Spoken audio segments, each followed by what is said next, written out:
Well, welcome to Schenectady today, in and around the Capital Region. I'm so happy you're joining us today. We have a great show today. Oh my gosh, it's jam-packed, lots of fun, lots of entertainment. We've got lots going on. Let me tell you who's going to be on the show today. We're going to be talking with Cap Rep, finding out about their new production coming out. Slots is here as well, talking about their production. And then Story Circle is here to talk about their events coming up. We're going to be talking with Habitat for Humanity, finding out about their big Build-A-Bash coming up. And then we're talking about food with Farm to Fork. And then we're going to wrap up with a suicide prevention on a more serious note. Our breaks today will be from shows in the past, and we got some really neat stuff. So next week we will be doing our 1000th show, and we hope that you'll join us for that. We'd love to have you come join us. But right now we're going to start out with our first guest.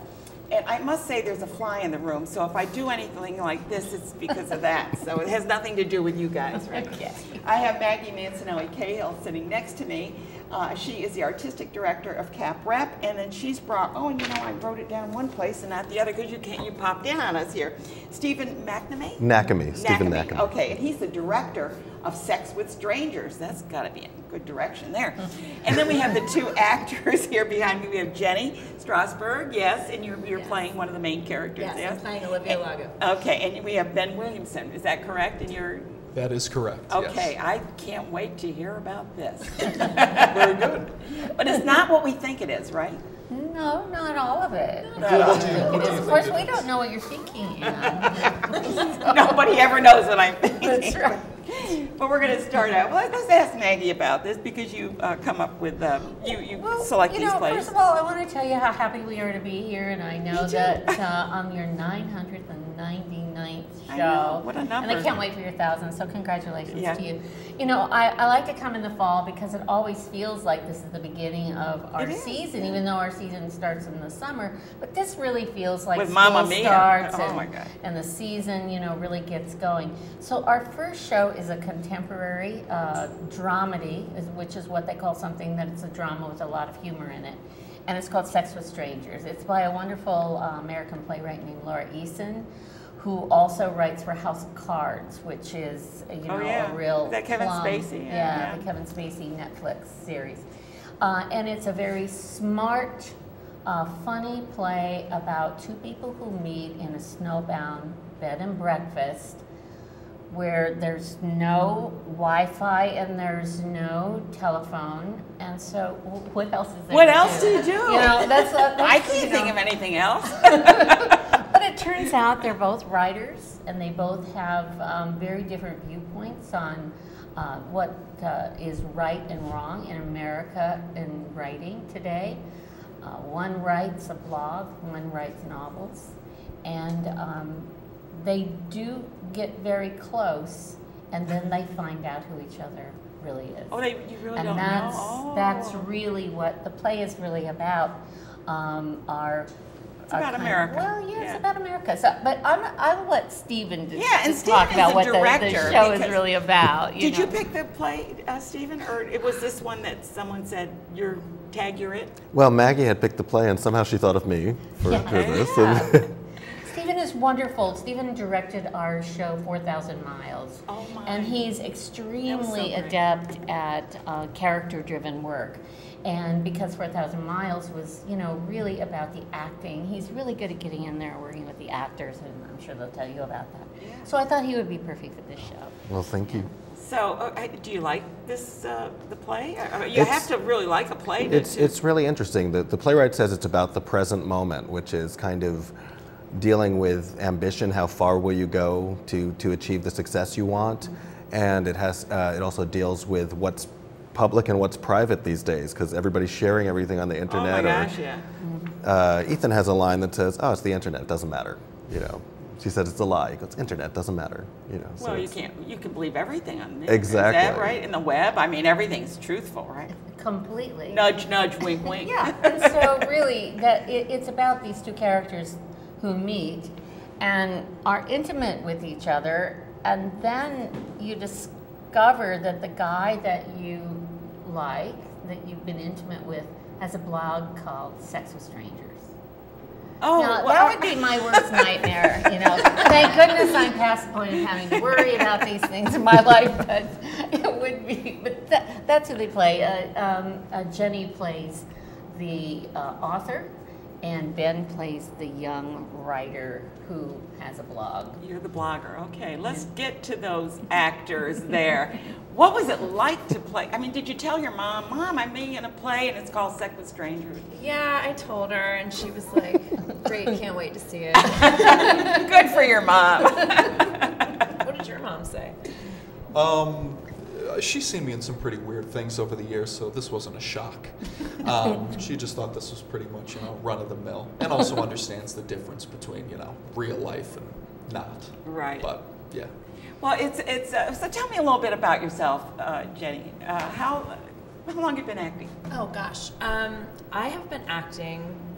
Well, I went to school for it when I was 18, so I'm 36 now, so 18 years. I started when I was younger, but I went to school in New York City at Marymount Manhattan College, and I've been doing it ever since. This is my second time coming back to Cap Rep. I was here for Venus and Fur. Yeah, I remember that. 4 years ago, which was amazing. So I'm very happy to be back here again. And this is a similar kind of situation because it's also what we call a two-hander, which is a two-person play. So very happy to be back here doing this with Ben, Stephen, and Maggie. Okay, and Ben, tell me a little bit about yourself. Well, I'm an actor. I was born on November 1st. Well, we don't need to go back that far. We don't need to go that far. No, I've been acting for a long time. The bug kind of caught me when I was, younger, and I've just been chasing that, that feeling, that essence of what theater can do, my whole life. And I'm just so happy to be here with this fantastic team. And I just think the play is a really great story to tell, and it's really cool to just do a show with two people, because you're just on stage and you're just looking, and it's a relationship story. I can't wait to see it. It sounds good. And when you talk about starting early, we're going to be having Schenectady Light Opera on. And these are the people that are going to go into professional, and many of them have, from Schenectady Light, gone to professional. So, it's good to see this pathway to getting to where you are today.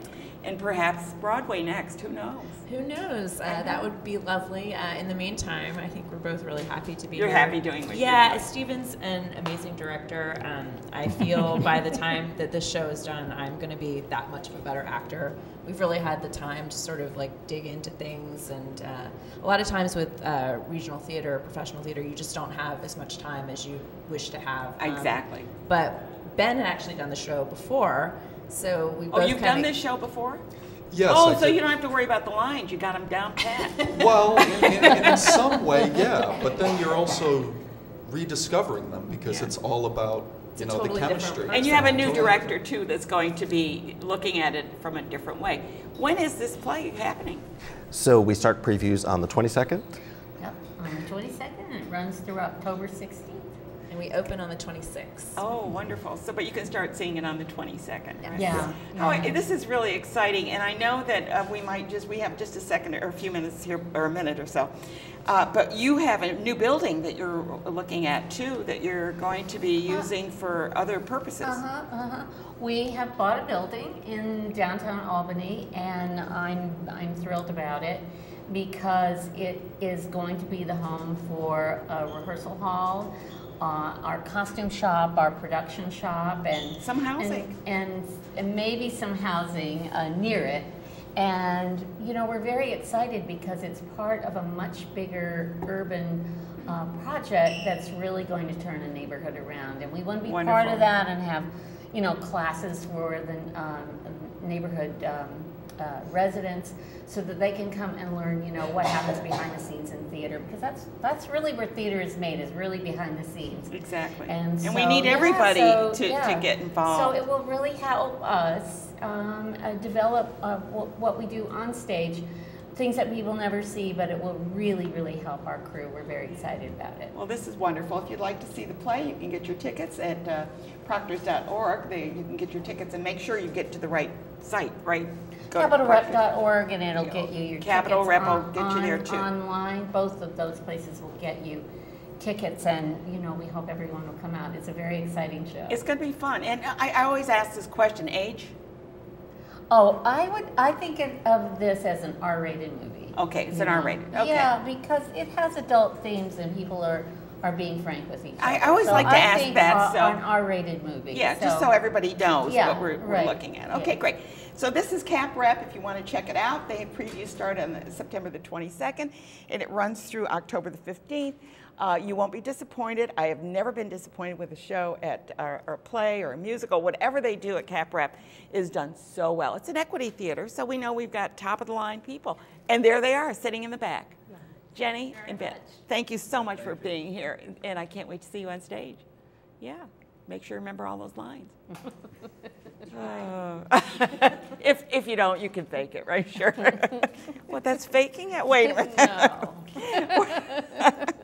You don't fake it in a play called Sex with Strangers, Anne. No, you do not. Oh, dear. Okay, we're going to take a break, and we're going to be looking at Schenectady Light Opera. They're doing Cabaret, talk about another play, so stay tuned. Okay, great.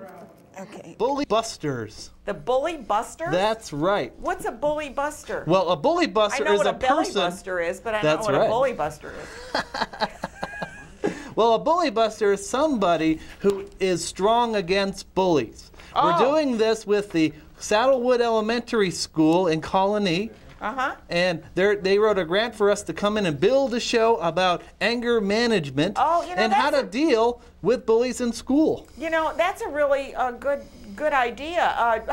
What's the best way to deal with a bully? Well, the You best hit him in the nose or something? Well, you're not supposed to hit them at all. Oh, okay. No. The best thing is to stand up to them, but not hit them, but to stand them, look them right in the eye, and tell them to leave you alone.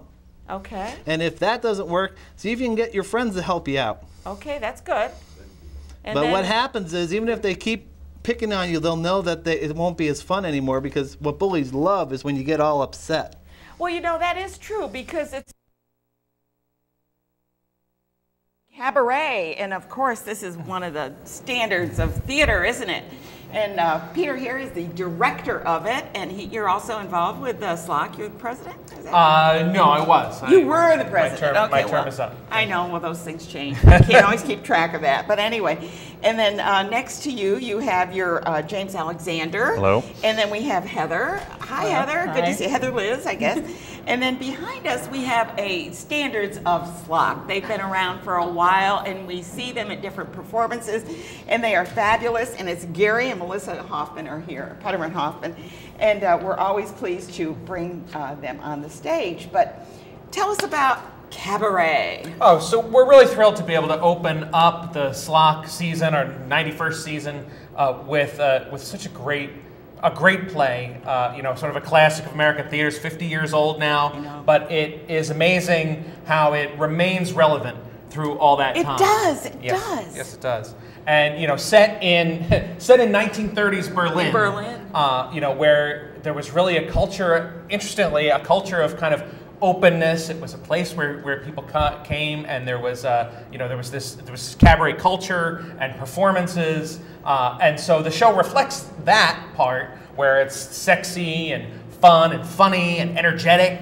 But it's also 1930s in Germany, and all of us kind of know what happened after. We know what happened, and it was just starting, and it comes out in the play with you. I mean, this is an incredible part of it, yeah. It really is. It's at that point before the Nazis have really come to power. They're a party, they're a force that's beginning to grow in Germany, so it's really that setup, and you see the confliction in the play with people that are going, whoa, wait, whoa.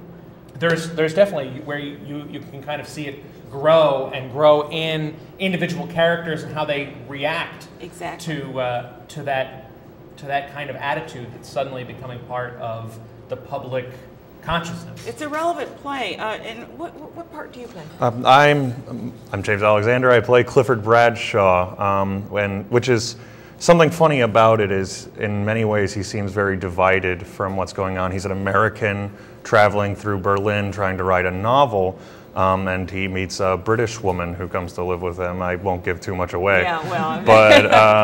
But really, it's all a commentary on, Cliff has a line at one point where he says, if you're not against all this, then you're for it, or you might as well be. Exactly, and boy, I believe that and again it's today. Such a prevalent message today, as it was 50 years ago, as it was 100 years ago, and he starts as somebody who wants to ignore all that, that has nothing to do with him. I'm not political, right? And then he can't. Yeah. And when he can't anymore, then that's when things really start to fall apart, because, well, we know what happens. Yeah. And Heather, what part do you play? I play Fraulein Kost, aka Fritzi. So I play a young woman who lives in the same building as Cliff, who is a prostitute, but she's also one of the dancers at the cabaret. Yeah. Oh, those are some dancers, aren't they? Yes. But and we have actually they're going to be performing. So why don't we do that right now so that we get them out there? And while you're getting set up to do, and I'll move my table over, I will announce when the play is while they're getting set up. It's going to be September the 22nd through the 24th and the 28th through the 1st, October 1st. Is that correct? Correct. There are Sunday matinees, and you can get your tickets at slocktheater.org. Right now, what we've got into the set, we have Melissa and we have Gary and Heather, Liz, and they're going to be performing a song from the Cabaret, and this is called Marriage. Is that correct? Marriage. Okay, good. Take it away, guys.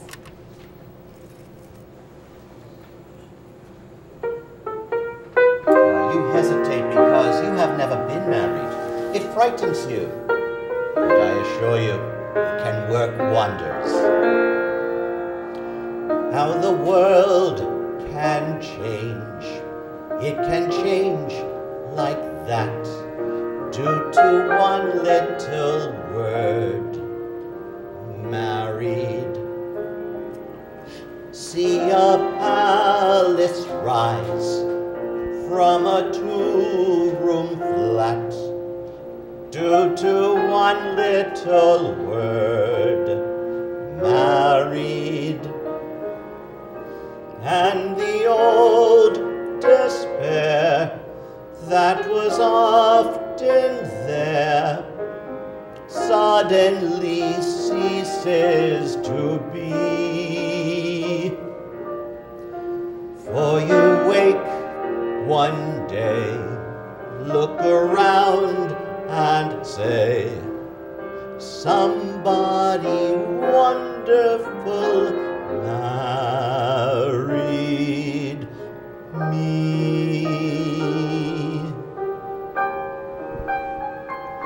Oh, wie wunderbar, nicht so wie es war, durch kein winziges Wort, Heirat. Aus dem Erdgeschoss wird ein Märchenschloss, durch kein winziges Wort, Heirat.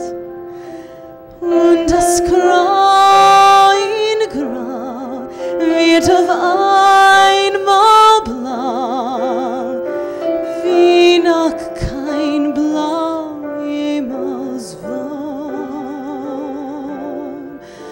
Und dann steht man dann, sagt bezählt ja, heut wird mein Traum nicht so grau in grau. Ah, wie wunderbar, nicht so wie es war, durch kein winziges Wort, Heirat. Aus dem Erdgeschoss wird ein Märchenschloss, durch kein winziges Wort, Heirat. Und das Grau in Grau wird auf einmal blau, heut wird mein Traum jemals wahr.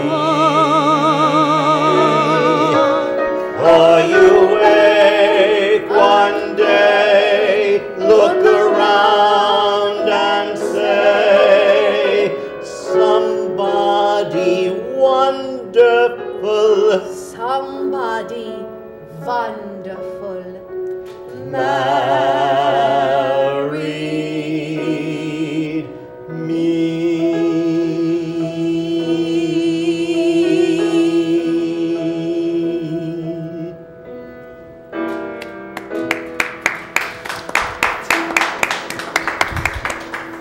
That was wonderful. Kind of get you ready for the play, huh? Go ahead. Lovely number, and they, you know, those two characters that we see, you know, have a real a love story, one that, you know, has some challenges that you will find, but it's I know. beautiful part yeah, of the I've show. seen it, so I know what's coming. So anyway, we oh, but anyway, you want to go ahead and get your tickets. You can contact them through slocktheater.org, and it's September the 22nd through the 24th, and September 28th through October the 1st. So. And I'll say, people who have been to our theater before, we've done something a little bit special to enhance the club atmosphere. We've taken the floor seating and replaced that with tables. So you can have tables and be nice and close to the action and feel part of the like Kit Kat Club. You're in the Kit Kat Club. Okay, Yeah. great. Don't miss the play, Cabaret at Slock. We're going to take a quick break, and when we come back, we're going to be hearing a storyteller. Stay tuned. Okay, great. Okay, thank you.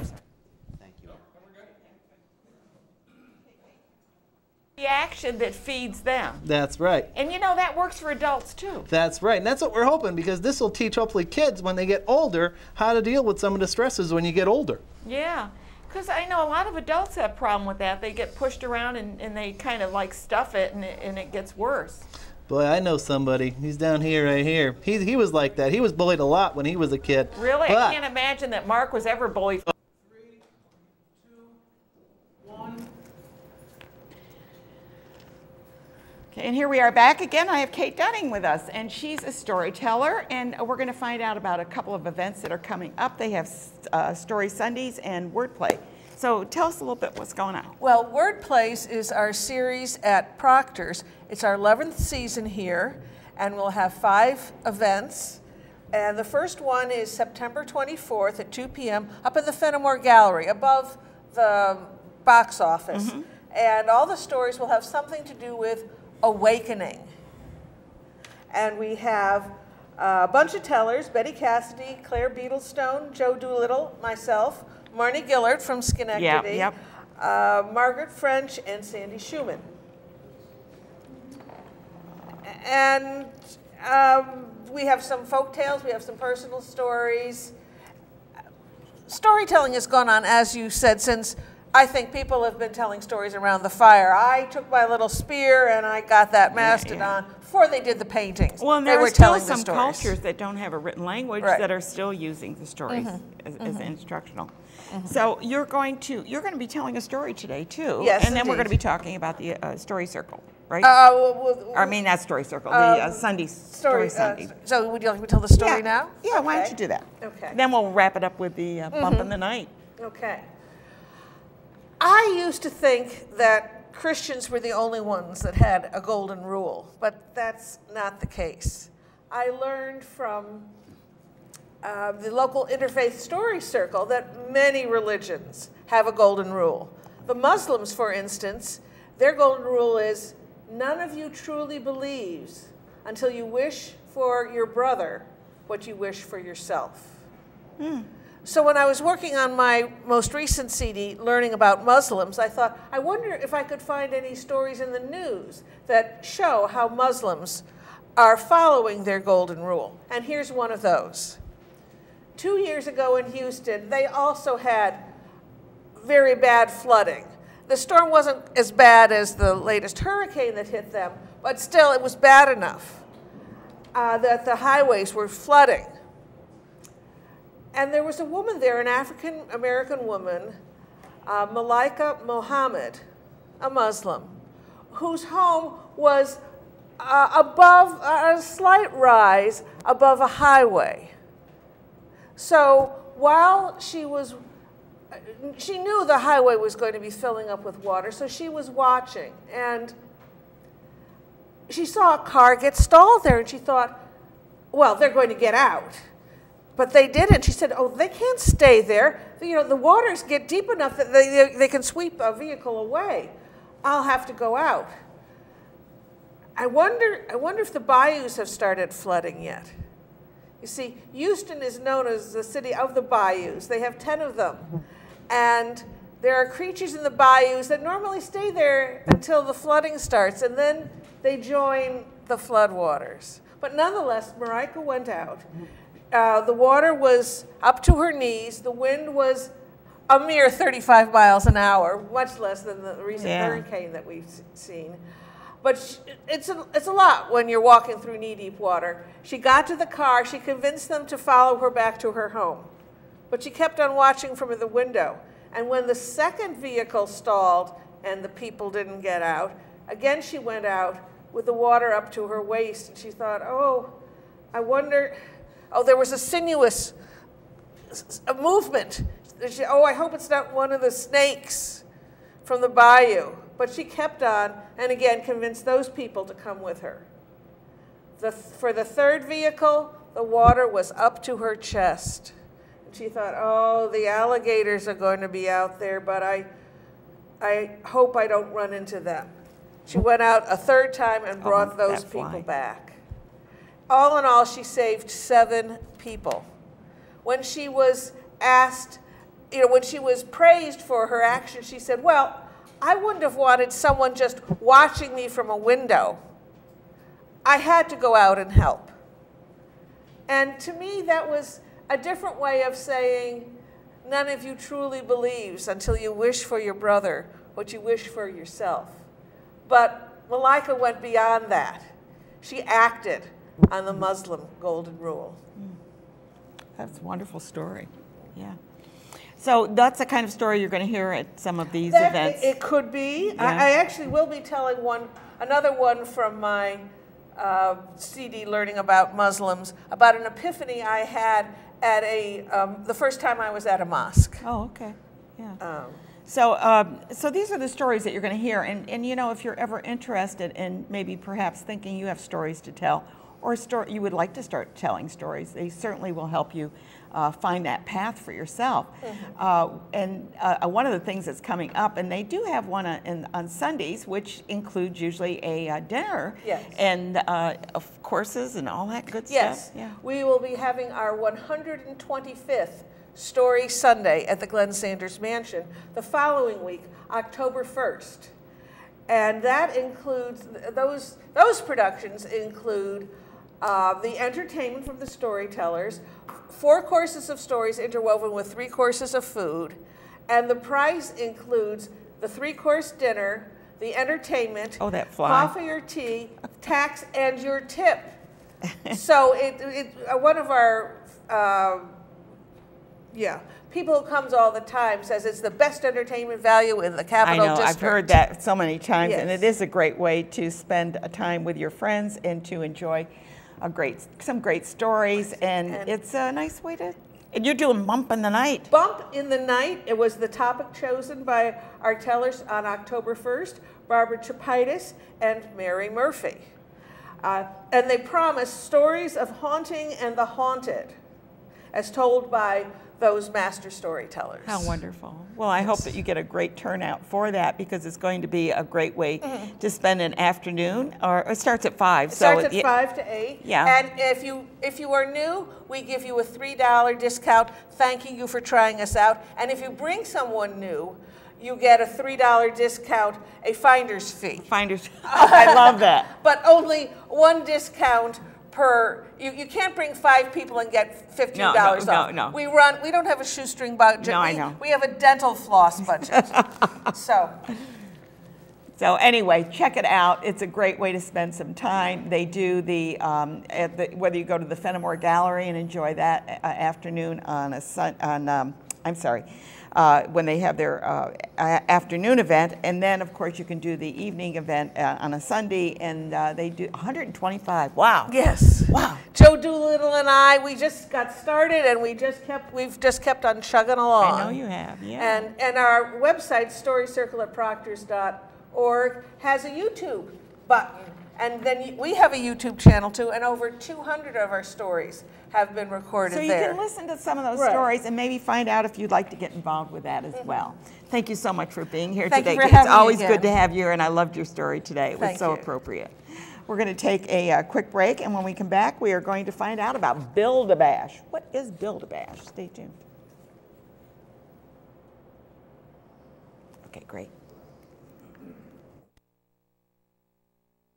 Yeah, he may be big and hairy now, but when he was a little kid, he was small and fat and a little weird looking. Well, I'm really glad to see that you're doing something so interesting and educational. Oh yeah, we're really happy, and hopefully once we get done with it this fall and we play those schools, we're going to do it all over New York State, and we'll be a model for the state. Oh, that's great. Well, I'm glad to hear that. So you have a job for a while. Oh yeah. Well, we got another job too, is we're building parade puppets in Glens Falls. Well, parade puppets? How big are parade puppets? Parade puppets are like 12 feet high. How do you build a 12-foot high puppet? It takes a lot of work, that's for sure. You need a big space. It takes a lot of work. Can you tell me what those puppets... Well, that was Domino that you were looking at, and there were the puppet people, and they were on that show way back when. They're coming to our 1,000th show, so we're going to have some fun. Yes, we are. I don't know. Yes, we are. But we're not going to probably have as much fun as we will have at Build-A-Bash. Is that right? We can share the fun. We can share the fun, Ann. Yes, the Build-A-Bash is coming up. It's the biggest fundraiser, our annual fundraiser for Habitat for Humanity of Schenectady County. Build-A-Bash will be held on September 28th at the Armory, starting from 5:30 and going through to 8:30. And our honorary chair this year is our own Ann Perillo. Thank you so much What for fun. joining us. Yeah, what fun. And it was important to us to ask you to do this, Ann, because you have been so important to our community, having this wonderful venue for all of the not-for-profits and the groups to be able to share their message and get their word out. And you're just such a critical part of our community. And thank you for joining us. Well, thank you. It's a pleasure, and I enjoy it. But tell me, can people still get tickets? I got a fly here, and I wish someone would take this fly somewhere because he's not on the... he's not on it. They can get tickets. We still have tickets available, www.buildabash.org or on schenectadyhabitat.org, either website, or you can just find me. I've got some tickets wandering around with me. Can they show up? They can just show up and pay at the door. Okay. Food is being provided by Malozzi's. It's, of course, a buffet by Delozzi's. Yeah. Just delicious. No Stewart's, comments there. Right. It's so good. And Stewart's ice cream. We're going to have cotton candy. We're going to have popcorn. Oh, so this is a party. Oh, this is a party. Helping families achieve home ownership is such a joyful mission to help people break that cycle and be able to start self-reliance and self-dependency and self-determination. What could be better, Ann? So we wanted our fundraisers to reflect the joy that we feel. And it's fun. Yeah, tug of war. And we have 8 tug of war teams signed up already. Wonderful. We have openings. I tried to get one together, but everybody says, oh, I don't know. I haven't been to the gym. I said, okay, forget it. Well, we're also going to have air hockey. We're going to have twister sets. So, Ann, that's where we're counting on you to start the twister. I'm there. Okay. I'm there. Okay. And we also are going to have the world famous Hammerschlagen. And is that something you eat? It's wood. It's nails and it's hammers and it's habitat through and through. Sounds wonderful. So it's just a lot of fun. It's a very different kind of a fundraiser in this area because it is all of it. Wear casual clothes. We don't want heels. We don't want suits. We don't want gentlemen in ties. We want sweatshirts and khakis and jeans. Can they wear one of those carpenter's aprons? They can wear a carpenter. Well, this is not Sex with Strangers, so we want more than the carpenter apron. But yes, they can have the carpet. Yes. But I wasn't going there, but it could happen. And we also are raffling off, by the way, a wonderful donation from Lowe's in Glenville. They've donated a fully equipped tool belt. So raffle tickets for $20 each. Oh, are that's available. a nice thing. Tool belts are Power nice. tools, fully stocked. I love power tools. It's great. I really do. Well, there we go. So a lot of stuff going on, and all of it is to help us raise money so that we can continue to help qualified families find that first home. Yeah. Settle their kids down, keep them in the same school, feed them better because they have a better kitchen to cook.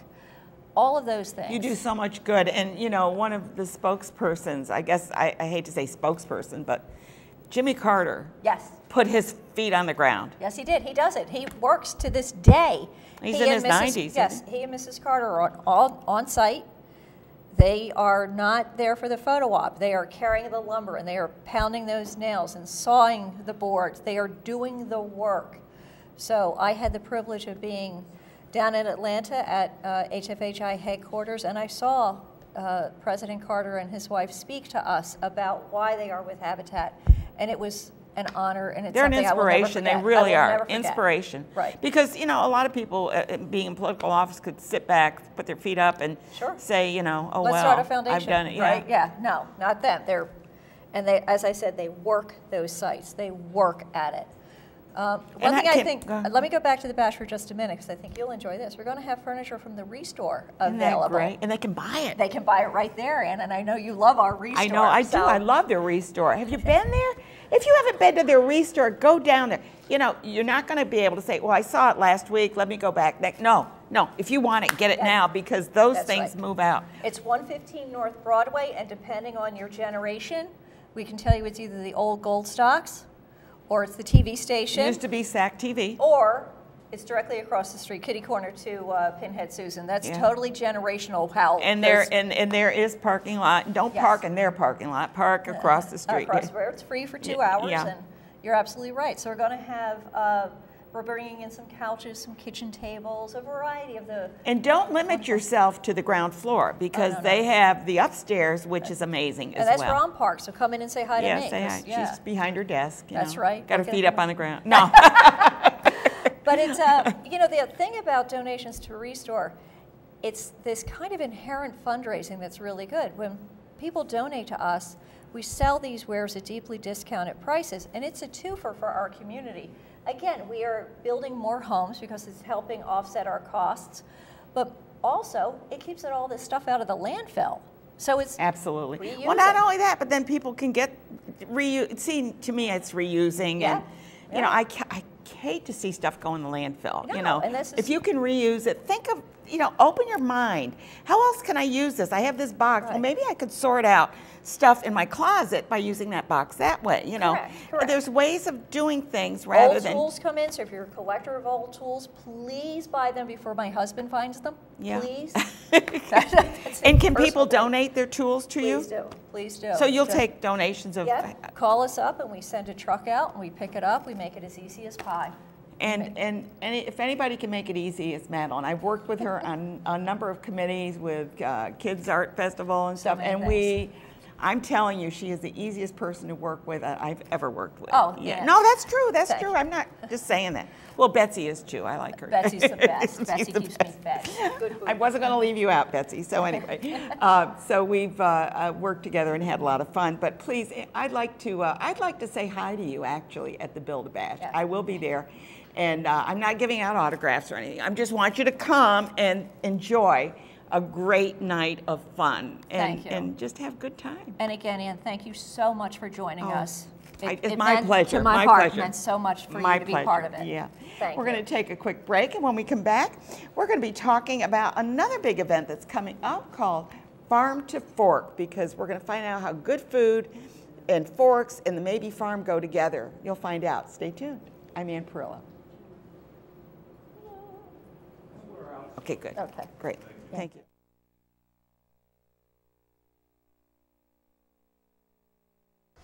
What was that? What are the puppets? Well, it was supposed to be the spirit of Glens Falls and Queensbury. Oh, okay. So we're going to do like a Minuteman type guy and colonial woman, and then we're going to do a bald eagle, America, that type of thing. And probably something that represents the Hudson River. Okay. Oh, that sounds like a great idea. No dredging, just the pup. No dredging. We're not getting into that. No. We'll dredge up some information. That's right. Well, it's so nice to see you, Domino. And here we are back again. And you know, one of the nicest places to ever visit in our community, I think, outdoors in a historic site, is the Maybe Farm. We're not going to be talking so much about the Maybe Farm as per se, but we're going to be talking about Farm to Fork. And we have with us Kate Wolfram. She is the president, I believe. Right, did I get that right? Yes. The president of the Electric City Food Co-op. And with her, she's brought Michael Diana, and he is the educator at Schenectady Historical Society. Yeah, Is that correct? So you've been kind of working with Kat on this. Is that how that working? Or? Oh yeah, it's a big cooperation between both of our organizations, right. And that even goes down to the very nitty gritty of actually threshing the rye and processing it. So you're actually doing that? Oh, absolutely. Yes. Get out! Oh no kidding! It's a lot of fun. Oh my! How exciting! We've had rye grown in the fields all year, and we harvested it not so long ago. And just last week, Kate, you were there, right? Yep. We brought the rye. You're making rye bread. Well, we didn't make the rye bread yet. That's I love rye bread. Yeah, it'll be fresh. So we threshed it there at the farm. We have a picture. That's why you sent me the picture. Yes, of the grain. bread, the grain. And you saw what I did. I put the grain in the background and with the two pictures. Yeah. Yes. So then I'm passing off the grain, the flour to a baker at SCCC. There Paul it is. Krebs. That's the show. Yes, and he's making the bread. He's created a recipe to make the bread from the rye directly ground at Maybe Farm. Wow. So we're really bringing farm to fork. A lot of the ingredients for the food are from the farm, and then what the critters have eaten there at the farm, we actually are sourcing from other local farms. Okay. Well, the critters do get at things, don't they? I always put, whenever I used to do, I don't do a big garden now, but when I did, I always planted extra because I figured the rabbits are going to come in, and we had, all kinds of little critters, and let them take a little bit of it. I don't like it when they take a bite out of every tomato, though. That really makes me angry. We've been mostly lucky with the critters this year. I think John with his air rifle, he's our grounds guy. He usually keeps them, on the controlled side, but use marigolds and fences, or what do you do? Well, like I said, it's just John with an air rifle and an air rifle. Yeah, it's a little. I don't want to He's get serious. sanguine here. Yeah. He's serious. No, I don't do that. But anyway. Squirrels and woodchucks. Right. So, Kat, with the Electric City Food Co-op, which you've been working on this, you've been on the show before talking about it. Tell me how that's progressing, because you were thinking of using that large building on Erie Boulevard. Is that still in your plans, or what are you thinking? No, that really, when the casino came in, that kind of changed the environment. The downtown Schenectady environment changed a little bit. So we're looking around still. I watch for every vacant building and talk to developers and just keep abreast of whatever's available and what development is going on next to find out, so that when we're ready, we want to find out what's available at that time. So right now we have 218 members, and our first goal is 300. And when we get to that 300, that's the point that we'll choose a location and move forward with the next transition into the next stage, where we actually start fundraising and capital campaign fundraising. Exactly. And for now, we're just trying to bring a greater awareness to local food, and it's why the partnership between the Schenectady County Historical Society and the Electric City Food Co-op works so well. It works very well. Because in the history of food, it is from the farm to the table, and so we would like to strengthen the local food culture, grow that local food culture, strengthen it towards sustainability and craftsmanship, and that's what we can do as an organization. And they're already in there, so they're there and they're supportive. They're there. And Mary Zawecki and the entire team there is very supportive. And I want you to get your groundskeeper to get this fly. Oh, yeah. He's been bothering me all day here. But anyway, I think what you're doing to raise the awareness, my vision, of course, would be a nice, large apartment building with the whole downstairs area being the food co-op. Because wouldn't that be cool? Absolutely. Because people live in apartments, they don't want to have to drive if they don't have to. Right. And that would be so cool. But right. anyway, Walkable communities would be really a valuable thing. That's so important, and we've gotten away from that with all of our suburban living. And I think what's happening is we're seeing a resurgence in Schenectady, in other communities as well, of having more affordable living in apartments, although some of them are the high-end apartments. in our community, which we need all of it. We don't need just one style. And I think you're going to be part of that. You know that, right? I hope so, yeah. I'm still working on that. So, yeah, absolutely. I mean, people need food, and that's like and good food. And good food, that's right. Yeah, so we'll do that. So what else is going to be happening at that farm to fork? We're not just going to be eating rye bread, are we?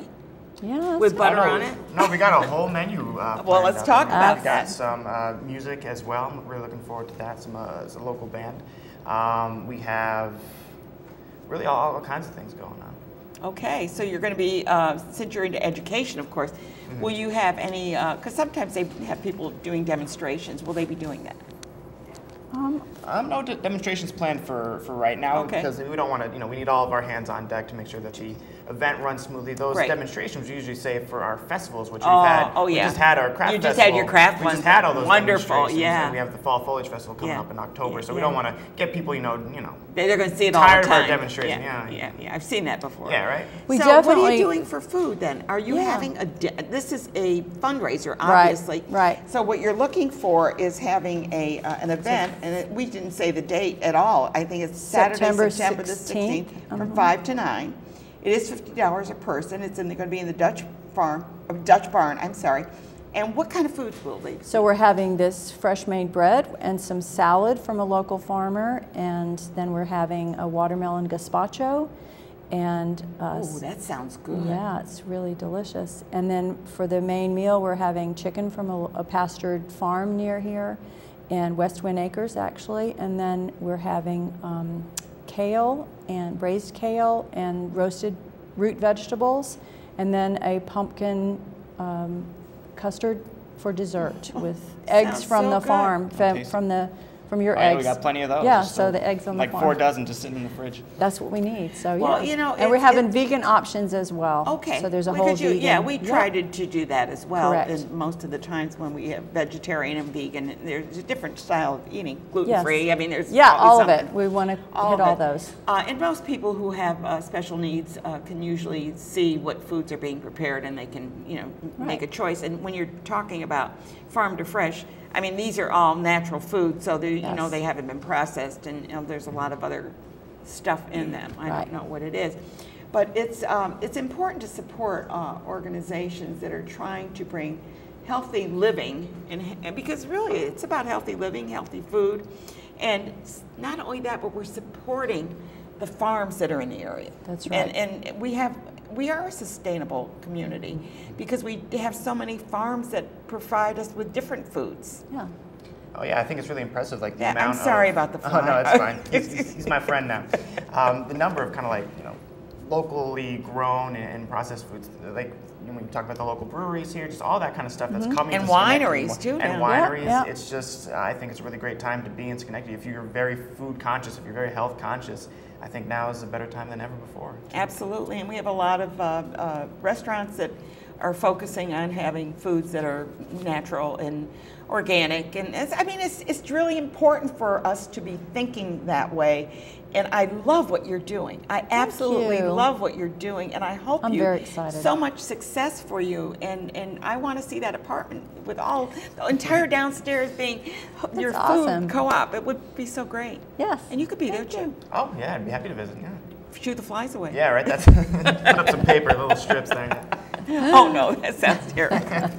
We've been talking with Kat Wolfram and also with the educator from the Schenectady Historical Society, and we're so happy that they were both, Michael Diana was here with us, and we can find out more about that. And if you want to support an organization that's doing a lot of fun things, and which would be the Historical Society, and things that will improve your life and make life really so much better for you, eating healthy foods. Kat will tell you all about that, and check out the Farm to Fork at the Maybe Historic Site. We're going to take another quick break, and on a more serious note, we're going to be talking about suicide prevention. Please stay tuned. I'm Ann Perillo.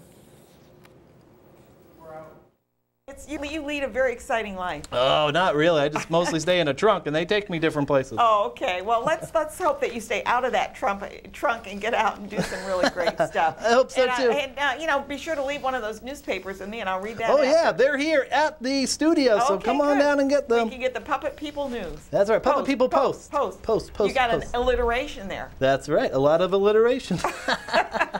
Well, have a good Easter and Passover and everything. Bye. Well, we're waiting for our host to come on, Jim Tedesco. I will tell you about who our guest will be next week. How are you? How are you? It's a pleasure to see you again. I know, and doing another great job. Here we are back again. I'm Ann Perillo, your host for Schenectady Today in and around the Capital Region, and with me I have Laura Marks. Laura is the area director for the Capital Region. I always get this mixed up. It's I got to say it right, the American Foundation for Suicide Prevention. I want to put the suicide prevention in front, and that doesn't work. But you're in the North Capital Region, New York region. What you're planning on doing is joining in with the entire country in a way, because they do the Out of Darkness walks, right? Is that correct? Tell us a little bit about that, and how do they come about? Sure, and this is actually National Suicide Prevention Week. So again, getting together with the rest of the country to really prevent suicide. And so the Out of the Darkness walks, there's hundreds of walks across the country. Our biggest one here is in Saratoga, called the Walk for Rita. It's been going on for 13 years. I know, amazing. And I know you've been a part of it for a very long time. Yeah. So we expect about 1,500 people there. It's coming up on the 24th. And so it brings together, Well, in the first place, that's a startling number, because it means that there have been a lot of suicides. It is, and it's kind of that emotional conflict. So, we get a new team, and it's great to have them and to know that they're there supporting the cause, but also, they're a new team because they've had a recent loss, and so that kind of balances out. Yeah. But it's a really great place for people to come because they can come together and feel supported. They have 1,500 people who have literally walked in their shoes, and so it feels. A lot of people don't understand what it's like to lose someone by suicide, and so with being with people that understand it, it feels comforting. And so we try to create the event so that there's people leave with a feeling of hope and healing. Yeah, and part of the problem I think with suicide is from what I've heard, is that the survivors go through this feeling of what could I have done. I mean, it's sort of like why didn't I see it coming? Right. So they feel this guilt that they have to be able to unload, knowing that it's not perhaps their fault. Right. There's a lot of, it's different than another type of loss where there are a lot of questions that will never get answered. So, the whys or the what ifs or what could I have done differently. And so we really want to let people know that it's not about looking at that or placing blame, but it's really about healing and moving forward, and how can you get through this grief. And then, what can you learn to kind of help others down the road? So when we know better, we can do better. Right. And I know that there's a lot of media out on, suicide prevention. The problem is you don't always know. I mean, they say there's signs. Some people hide the signs. It's a difficult thing to target. Right. And sometimes someone will maybe show a sign to one person and not to another, or, when we look at youth, they spend a lot of time in school. So what are teachers seeing versus what are parents seeing at home? And it could be just putting the pieces of the puzzle together. But we feel that if we can educate people and they know that suicide's a possibility, and then they know what some of the warning signs are, and then they kind of have this gut feeling that something's not right. Is it good to address it with the person you think might, if you think someone is suicidal, because they're morose and maybe have talked about, or maybe they're giving their stuff away, whatever it is, if you see that and you think maybe, if you speak to them about it, do they think, give them the idea of doing it, or did they already have that idea, and are you being helpful? I mean, I think people want to know how to. So we know that the best way to prevent suicide is open and honest communication to talk about it. Yeah. So chances are, if you're seeing something or you have that feeling that something's not right, they've already thought about it. That's what I thought. If you ask them, we're not going to say, oh, you know what? I didn't think of that before, but that's a great idea. I mean, that's not going to happen. So someone has already been thinking about it, and if you ask them and it's not about suicide, chances are, they might get angry at first, but chances are they realize you just care about them and you're just trying to help. And, sometimes it's just about asking, are you okay? There's something going on. You're acting a little bit differently. And just that are you okay shows people that you care about them. So it's okay to ask. It's okay to talk about. And, if you're not sure how to talk about it, you can go to our website and there's lots of helpful hints, especially for parents. Oh, that's good. That's good. And how you talk to children about this. Yeah. And you see a lot now on social media where kids will say things. I know of an incident just that I've heard about, personal, where someone has posted on, I don't think I have anything to live for anymore. Now that to me is like, okay, I got it. Right.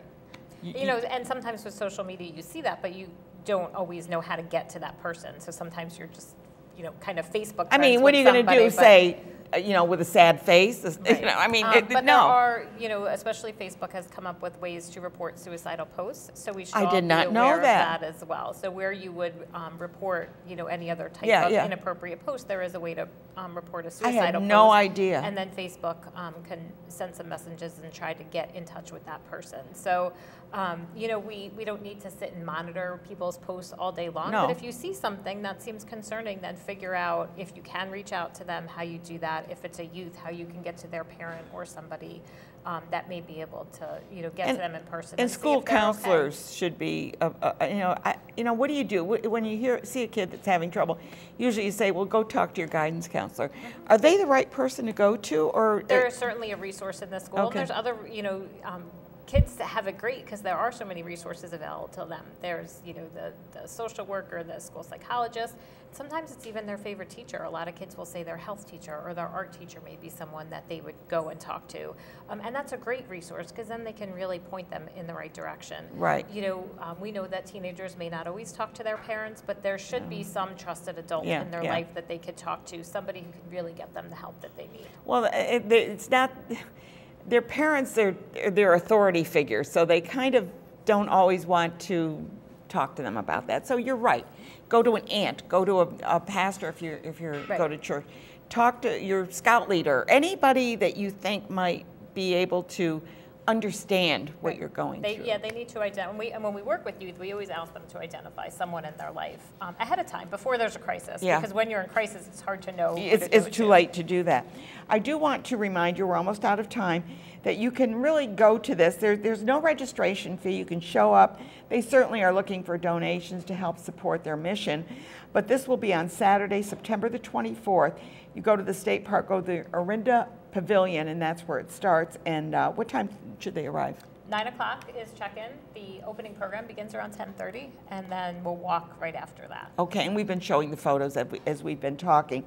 I want to thank you so much, Laura, for everything. Thank you for having us again. Well, but year for after year, so. everything that you do is so important, because if we can save one life each day, each minute, whatever it is, we need to do that, because there's so much, and it seems to be the young people and veterans are the other ones that are being affected by this. So whatever you can do, keep your antenna up there and see if you can maybe spot something that perhaps you could be influential in saving someone from making a decision on a spot for something that is only temporary, that's in their lives. And there is hope, and there is help available, and Absolutely. so we encourage people to do that. Thank you so much Thank for you. being here. Yes, we're going to take, I just want to tell you what's coming up, because if you're coming to our 1000th show, you can expect Flame the Band, Derek Horton the J Street Band, Sherry Bellucci, folk singer, Mark Kerrigan and Domino with Puppet People, Ed Clifford, the Human Jukebox, Don the Soul Man Hyman, Malcolm on piano, Aaron Marquez, he's going to be a circus performer, is going to be here. We're having a burlesque tribute. We're having Cher come, well actually it's Cindy Werner. Once Upon a Farms is coming with their llamas. We're going to be having a warm-up from the Jewish Community Center. We are having everything going on, and Greg Idella is going to be my co-host and MC. He's a comedian, and he's also been in movies and all kinds of commercials. We're going to have really a great time. I hope that you'll join us. It'll be our 1000th show. Be here at 9 a.m. You want to get a good seat. It's going to be in the GE Theater. There will be seating there, plenty of seating, unless we're overflowed. And then in the atrium, there'll be another band and lots going on there. Plenty of food, coffee, tea, and whatever. So come join us. 1,000. Okay, good. Great. And Lisa says hi. Oh, yeah.